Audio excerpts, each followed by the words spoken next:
അനിൽകുമാറിന്റെ പാർട്ടിക്കാരും അവരുടെ പാർട്ടിയുടെ ഭരണകൂടവും ഒന്നാകെയും ഒരു പ്രതിപക്ഷ നേതാവിനെതിരായിട്ട് ഇദ്ദേഹത്തിനെ കൊണ്ട് ചില കാര്യങ്ങൾ പറയിച്ചല്ലോ. നിഷയുടെ മുമ്പിലും കേരളത്തിന്റെ പൊതുസമൂഹത്തിന് മുമ്പിലുണ്ടല്ലോ. നിയമസഭയിൽ അൻവർ ഇത് പറയുമ്പോ എന്തായിരുന്നു പറഞ്ഞത്? നിരവധി കണ്ടെയ്നറുകളിൽ 50-ൽ പരം കോടിക്കണക്കിന് രൂപ ഇവിടെ കൊണ്ടുവന്ന് ഇറക്കി, ബാംഗ്ലൂരിൽ നിന്ന് കൊണ്ടുവന്നു, എന്നിട്ട് തിരിച്ച് കൊണ്ടുപോയി കള്ളപ്പണം വെളുപ്പിച്ചെടുത്തു എന്ന് പറഞ്ഞല്ലോ ബഹുമാനായ പ്രതിപക്ഷ നേതാവിനെ സംബന്ധിച്ച്.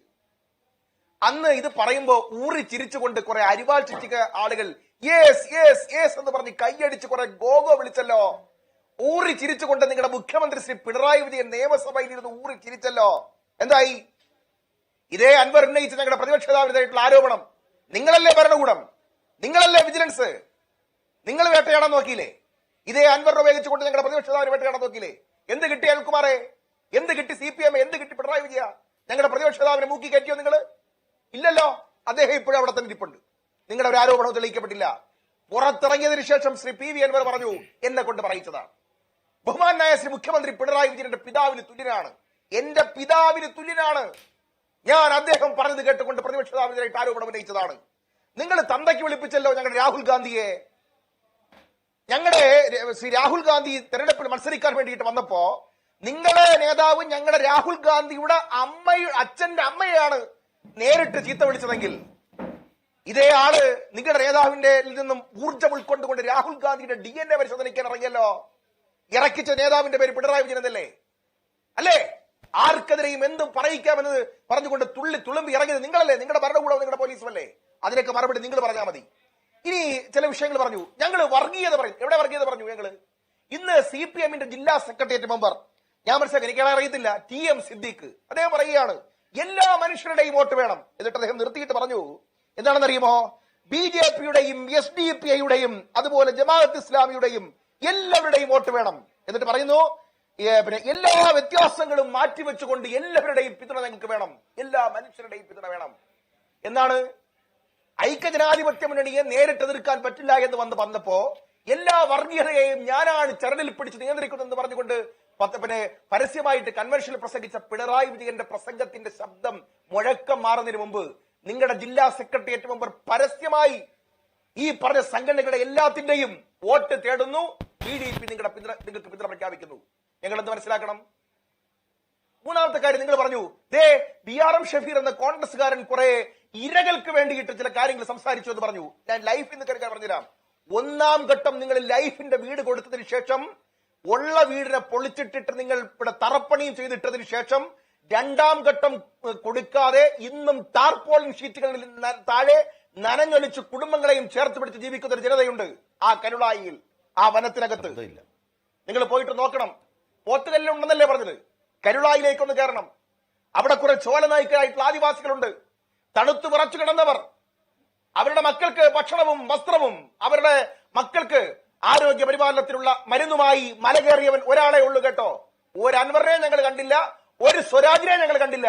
കയറിയവന്റെ പേര് ഷൗക്കത്ത് എന്നാണ്, ആര്യാടൻ ഷൗക്കത്ത് എന്നാണ്. നിങ്ങൾ പറഞ്ഞല്ലോ. പിന്നെ BJP-യുടെ ചില ആളുകളുടെ ചില കാര്യങ്ങൾ പറഞ്ഞു. ശ്രീ ജയചന്ദ്ര മാഷ് ഒരു കാര്യങ്ങൾ മനസ്സിലാക്കിയോ? നിങ്ങളുടെ സ്ഥാനാർത്ഥി, നിങ്ങളുടെ സംസ്ഥാന പ്രസിഡന്റ്, അദ്ദേഹത്തിന് വലിയ പരിചയമില്ലാത്തത് കൊണ്ടായിരിക്കും അദ്ദേഹം വിചാരിക്കുന്നത് വന്ന് കയറിയവരെല്ലാം BJP ആവുന്ന. അദ്ദേഹം പറഞ്ഞെന്താ, ഞങ്ങൾക്ക് ഒരു സാധ്യതയില്ല.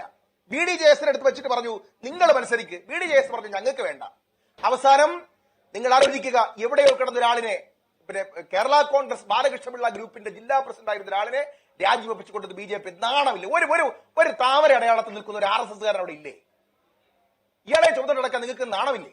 എന്നിട്ട് വന്നിരുന്ന വലിയ പത്രാസ് പറയുക. പിന്നെ നിങ്ങൾ പറഞ്ഞു മലയോര കുടിയേറ്റ മേഖലയെ കുറിച്ചാണ് BJP-ക്ക് വല്ലാതെ പൊള്ളുന്നുണ്ട്. സാർ, ഇന്നലെ നിങ്ങൾക്കറിയോ ഇന്നലെ പിന്നെ ഒഡീസയിലെ സാമ്പൽപൂരിൽ 2 വൃദ്ധന്മാരെ, 90 വയസ്സ് കഴിഞ്ഞ 2 വൃദ്ധന്മാരായ കത്തോലിക്ക വൈദികന്മാരെ അടിച്ചൊടിച്ച് ഫീസ് ചോദിച്ചതിന്, മക്കളെ പഠിപ്പിച്ചതിന് ഫീസ് ചോദിച്ചതിന് ഒറ്റ കാരണത്താൽ സ്കൂളിന്റെ മാനേജർമാരായിട്ടുള്ള 2 കത്തോലിക്ക വൈദികന്മാരെ അടിച്ചൊടച്ചവരുടെ പള്ളിമേടയും തകർത്തിട്ട് വന്ന് നിൽപ്പുണ്ട് നിങ്ങളുടെ മഹാസഭയുടെ പ്രവർത്തകന്മാർ. അറിയോ നിങ്ങൾക്ക്? മലയോര മേഖലയിൽ ചെന്ന് കയറിക്കൊടുക്ക്, ആളുകൾ ഇതെല്ലാം കേൾക്കുന്നുണ്ട്. ഒരു ഭാഗത്ത് അടിയും വെട്ടും, മറുഭാഗത്ത് നിങ്ങളുടെ പീഡനം ജനങ്ങൾക്ക് മനസ്സിലാവുന്നുണ്ട് കേട്ടോ. ഇനി ബഹുമാനായ ശ്രീ അനിൽകുമാർ, നിങ്ങൾ അവിടെ പോത്തുകല്ലിൽ ഇരിക്കുമ്പോൾ, ഒരു മിനിറ്റ്, ഞാൻ ഇത്രയും കൂടെ, എനിക്ക് സമയം തന്നില്ലെങ്കിൽ കുഴപ്പമില്ല, 2 മിനിറ്റ് കൂടെ തന്നേക്ക്. 1 മിനിറ്റ്. നിങ്ങൾ ഇന്ന് നിങ്ങളുടെ സ്ഥാനാർത്ഥി പറയുന്നത് കേട്ടു, മനുഷ്യനാകണം, മാനവരാശിയുടെ വിമോചനത്തിന്റെ കൊടിയുമായിട്ടാണ് ഞാൻ വന്നിരിക്കുന്നത്. അങ്കണവാടി ജീവനക്കാർ 100 ദിവസമായിട്ട് സമരത്തിലാണ്. അവരെ ഒന്ന് വിളിച്ച് ആ നക്കാപ്പിച്ച പൈസയ്ക്ക് വേണ്ടിയിട്ട് അവരൊന്ന് കൺസൾട്ടേഷൻ നടത്താൻ ആരെയാണ് സർ അവർ കാണേണ്ടത്? അവർ ഭരണകൂടത്തിന്റെ ഇരകളാണ്. നിങ്ങൾക്കറിയോ, 108 ആംബുലൻസുകാർ ഒരു രോഗം വന്നാൽ ആദ്യം വിളിക്കുന്ന 108 ആംബുലൻസുകാരുടെ ഡ്രൈവർമാരുടെയും ഹെൽപ്പർമാരുടെയും ശമ്പളം ഇതുവരെ കൊടുത്തിട്ടില്ല. നിങ്ങൾക്കറിയോ, 35 ലക്ഷം തൊഴിലാളികൾ, മേശന്മാർ, അവർ അങ്ങോട്ടിട്ട് അംശാദായം അടച്ച ക്ഷേമനിധി എത്ര മാസം വരെ കുടിശ്ശിക? 1332 കോടി രൂപ കുടിശ്ശികയാണ്. എത്ര മാസം? 14 മാസം. ഇരകളാണ് സാർ നിങ്ങളുടെ ഭരണകൂടത്തിന്റെ ഇരകൾ. ചുമട്ട് തൊഴിലാളികൾ, അവരുടെ കുടിശ്ശിക 493 കോടിയാണ് സാർ. അവരുടെ അംശാദായം അടച്ചതാ.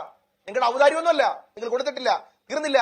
ഈ ഈറ്റയും കാട്ടുവള്ളിയും ശേഖരിക്കാൻ വേണ്ടിയിട്ട് ഈ കരുളാഹിയുടെ നിലമ്പൂരിലെ വനത്തിലേക്ക് പോകുന്ന ചോലനായ്ക്കർ പോലുള്ള ആളുകളില്ലേ, ആദിവാസി സമൂഹം, അവർക്ക് കൊടുത്തുകൊണ്ടിരുന്ന പെൻഷൻ കുടിശ്ശിക എത്രയാണെന്ന് അറിയോ? 41 കോടി രൂപയാ. കണക്കെടുക്ക്. അവരും ഇരകളാണ്. തീർന്നില്ല. ഈറ്റ തൊഴിലാളികൾ, പൊടിയടിക്കുന്ന വിഭാഗമാണല്ലോ സാർ. ഒരു മിനിറ്റ്. ഈ തയ്യൽ തൊഴിലാളികൾ, അവരുടെ ക്ഷേമനിധി നിങ്ങൾ കൊടുത്തോ? 19 മാസമായിട്ട് കുടിശ്ശികയാ. SC/ST വിദ്യാർത്ഥികൾ ഒരുപാടുള്ളവരുടെ മണ്ഡല. പോത്തുകലി ഇറങ്ങി അനിൽകുമാർ നടക്കണം. SC/ST വിദ്യാർത്ഥികളുടെ ഹോസ്റ്റൽ ഫീസുകൾ കൊടുത്തിട്ടില്ല, യൂണിഫോം അലവൻസ് കൊടുത്തിട്ടില്ല. ഈ കഴിഞ്ഞ കാലഘട്ടങ്ങളിൽ മുഴുവൻ കുടിശ്ശികയാക്കിയിട്ടു. SC/ST വിദ്യാർത്ഥികളെ ഇതുപോലെ ദ്രോഹിച്ച സർക്കാരുണ്ടോ? പറഞ്ഞു വന്നത് ഇരകളുടെ ഇരവാദം ഉണ്ടാകും, അവരങ്ങ് ഇറങ്ങും. സർക്കാർ ഉദ്യോഗസ്ഥന്മാർ അദ്ദേഹം ഒന്ന് ആഞ്ഞിറങ്ങിയാൽ ചിലപ്പോ PV അൻവർ ജയിച്ചു പോകുന്നു. PV അൻവർ മലയോര ജനതയുടെ ശബ്ദമായ ഒരു MLA UDF ൽ നിന്നുണ്ടാവണമെന്ന് ആഗ്രഹിച്ചു എന്നാണ് അദ്ദേഹത്തിന്റെ പക്ഷം. അതാണ് അദ്ദേഹം ജോയിക്ക് വേണ്ടി ശബ്ദം ഉയർത്തിയെന്നാണ് പറയുന്നത്. ഈ മലയോര ജനതയുടെ ശബ്ദം കേൾക്കാൻ ആരുമില്ലേ ശ്രീ ഷഫീർ? മലയോര ജനതയുമായി ബന്ധപ്പെട്ട ചർച്ചയായതുകൊണ്ട് തന്നെ അതിനകത്ത് ശ്രീ അനിൽകുമാർ ചില കാര്യങ്ങൾ കള്ളം പറഞ്ഞു.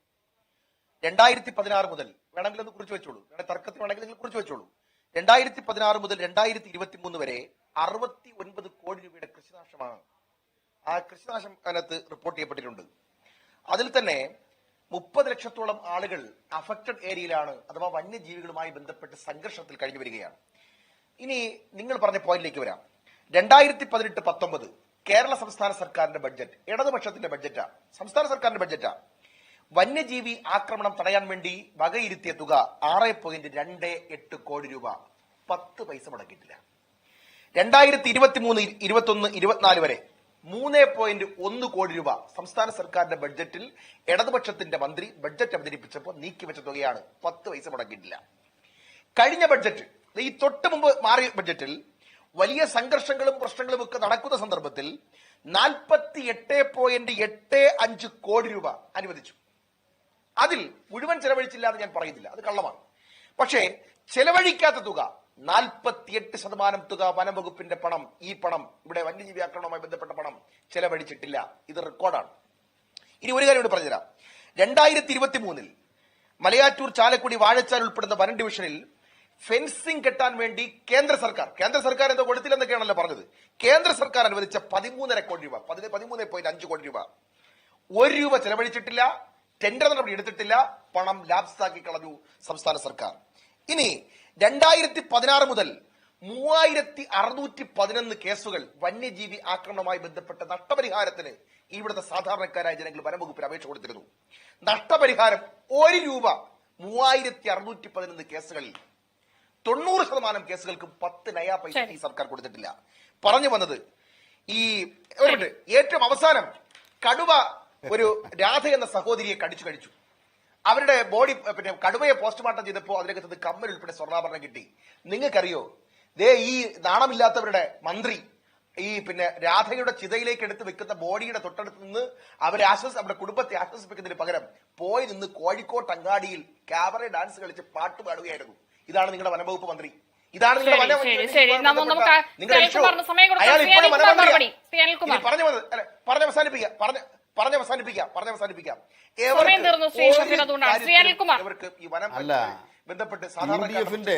യുഡിഎഫിന്റെ ഗതികേട് ആലോചിച്ച് നോക്കിയേ. ഇന്ദിരാഗാന്ധിയുടെ സർക്കാർ ഒരു നിയമം ഉണ്ടാക്കി കടുവ വളർത്തു തുടങ്ങി, പുലി വളർത്തു തുടങ്ങി. കടുവയും പുലി ആനയൊന്നും വളർത്താൻ തുടങ്ങിയാൽ അവിടെ നിൽക്കത്തില്ല. അത് മനുഷ്യന്റെ അടുത്തേക്ക് അനുവദിച്ച പണം ചെലവഴിക്കാത്തതിനെ കുറിച്ച് പറയട്ടെ. ഈ നിലമ്പൂർ വനം എന്ന് പറയുന്നത് കേരളത്തിന്റെ മാത്രം അതിർത്തിയിലുള്ള വനപ്രദേശമാണോ? ഞാൻ പറയാം, അങ്ങോട്ട് പറയട്ടെ, ഞാൻ അങ്ങോട്ട് കേരള കേൾക്ക്, അതിർത്തിയെ ബാക്കി അങ്ങോട്ട് കുറിച്ചാണ് പിടിക്ക്. ഈ വനം എന്ന് കേരള പറയുന്നത് ബൗണ്ടറിയിലാണ് കേന്ദ്ര വനത്തെ സർക്കാരുമായി കുറിച്ചാണ് ബന്ധപ്പെട്ട് ഗൂഡല്ലൂർ ഉൾപ്പെടെയുള്ള മൊത്തം ഒരു വനപ്രദേശമാണ്. ഇതിനാവശ്യമായ പദ്ധതികൾ ഉണ്ടാക്കേണ്ടത് ഇന്ത്യ സർക്കാരാണോ കേരള സർക്കാരാണോ? കേരള സർക്കാരാണ് ഇന്ത്യ രാജ്യത്ത് ആദ്യമായി കേരള സർക്കാർ കിബിയിലൂടെ വേലി കെട്ടാൻ പണം അനുവദിച്ചത്. ഞാൻ ചോദിക്കുന്നത്, കിബിയിലൂടെ വേലി കെട്ടാൻ പദ്ധതി ഉണ്ടാക്കിയോ? അതുപോലെ തന്നെ വനത്തിനകത്തെ മഞ്ഞക്കൊന്നകളെ ഞാൻ മാറ്റാൻ പദ്ധതി ഉണ്ടാക്കി പണം അത് നടപ്പാക്കുന്നതിന് അനുവദിച്ചില്ല എത്തിയോ എന്നല്ല വയനാട്? ഇന്ദിരാഗാന്ധിയുടെ മകന്റെ അനുവദിച്ച പണം ചെലവിടാത്തതിനെ കുറിച്ചാണ് അദ്ദേഹം പറഞ്ഞത്. ശ്രീ അനിൽകുമാർ, അതിന് മറുപടി ഉണ്ടോ എന്നാണ് ഞാൻ ചോദിച്ചത്. മഞ്ഞക്കൊന്ന മാറ്റുന്നുണ്ടോ? ഒന്ന് എണ്ണീട്ട് പോകാൻ പറ.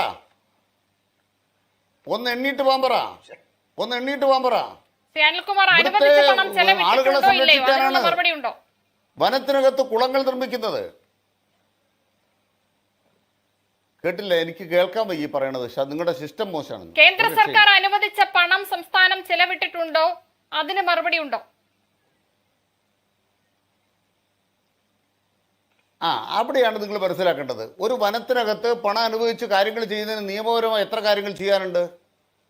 ഒരു പ്രൊജക്ട് വെച്ച് കഴിഞ്ഞാൽ ആ പ്രൊജക്ടിന് കേന്ദ്രാംഗീകാരം വേണോ? പരിസ്ഥിതി ക്ലിയറൻസ് വേണോ? ഇതുമായി ബന്ധപ്പെട്ട വിവിധ നടപടികളിലൂടെയാണ് മുന്നോട്ട് പോകുന്നത്. ആ നടപടിക്രമങ്ങളിലൂടെ കേരളത്തിനകത്ത് ഇതുമായി ബന്ധപ്പെട്ട നടപടികളൊക്കെ ചെയ്യാൻ കൂടി വേണ്ടിയാണ് സർക്കാരിനെ ജനപ്രതിനിധികളെ ജനം തിരഞ്ഞെടുക്കുന്നത് എന്നുള്ളത് മറക്കരുത്. സമയം തീരുകയാണ്. വളരെ നന്ദി ശ്രീ BRM ഷഫീർ, കെ അനിൽകുമാർ, ശ്രീ